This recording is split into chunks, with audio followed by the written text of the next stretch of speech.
The first question is, how can I increase my squat depth? I work on a lot of ankle mobility, but can't seem to get anywhere. I love this question because squat depth there's a lot going into it. Same with proper deadlift form. Form in those two movements in particular is a big thing because there's so much that goes into it. You can approach it a million different ways. And I know there is a big movement from a mobility crowd to do a ton of movement so you can achieve certain depth levels. My biggest thing for most people is to actually see if you're doing your form and your mechanics right. Oftentimes when you make small micro adjustments, you can actually improve your depth quite significantly. And the other easiest way is just by dropping the weight. It's so easy to get in your head about your mobility and lack of your ankle stability and all these different things. But by actually just taking the time to lower the weight, to learn to do it properly, there's a good chance you will be able to work that out and you won't need to go through some 12-week mobility clinic or whatever programs are being sold out there. I'm not saying the mobility isn't going to help with that. It absolutely will aid it. But oftentimes you can learn mobility and strength within a movement.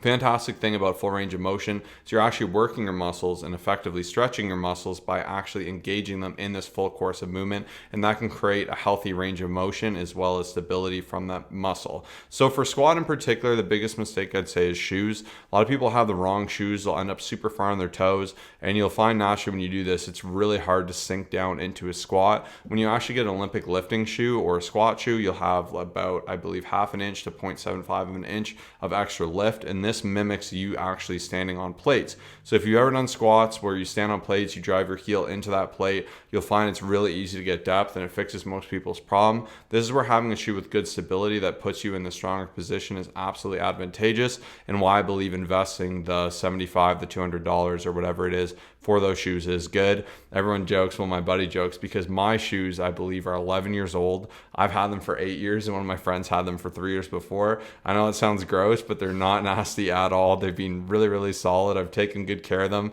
The original leather Addy Powers, the red one, so I'm incredibly proud to have them. But that alone can make such a big difference in your squat. Next is confidence, and one of the easiest ways to maximize your squat is to actually film yourself every time you do it. When you watch that video, to say, oh my goodness, I'm way higher than I am. That's what happens 9 out of 10 times.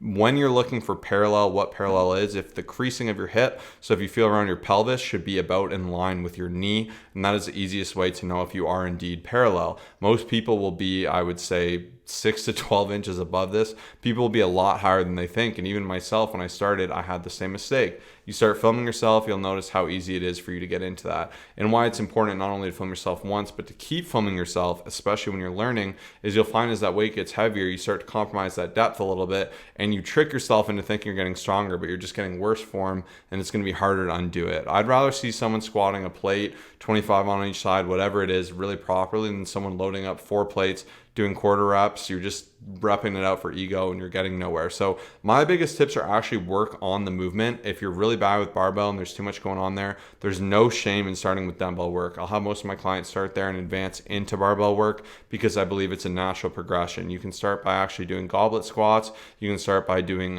front dumbbell squats where you actually put 2 dumbbells in front of you on your shoulders, and that's really going to help you find stability in that movement. Learn to lean into your heels as well as work on stomach bracing, and all these things will work together to get you a really good, healthy, deep squat.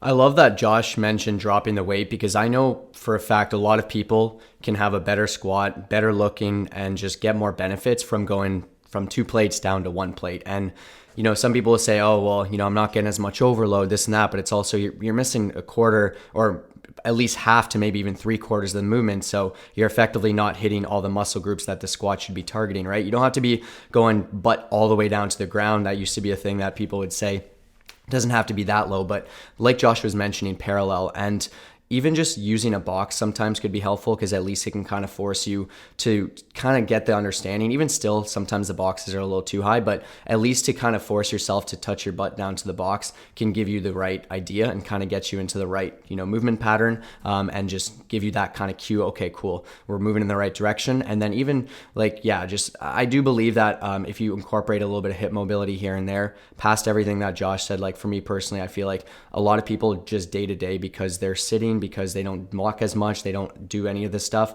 If you do some 90-90s, if you focus on like 2 to 3 different hip mobility movements, I'll leave a video down below. We have a YouTube video with 5 different ones that I'll usually do a couple times a week, and it's very helpful. But yeah, past that, drop in the weight, all that great stuff, incorporate these things here and there, and I know you'll see some better changes for sure.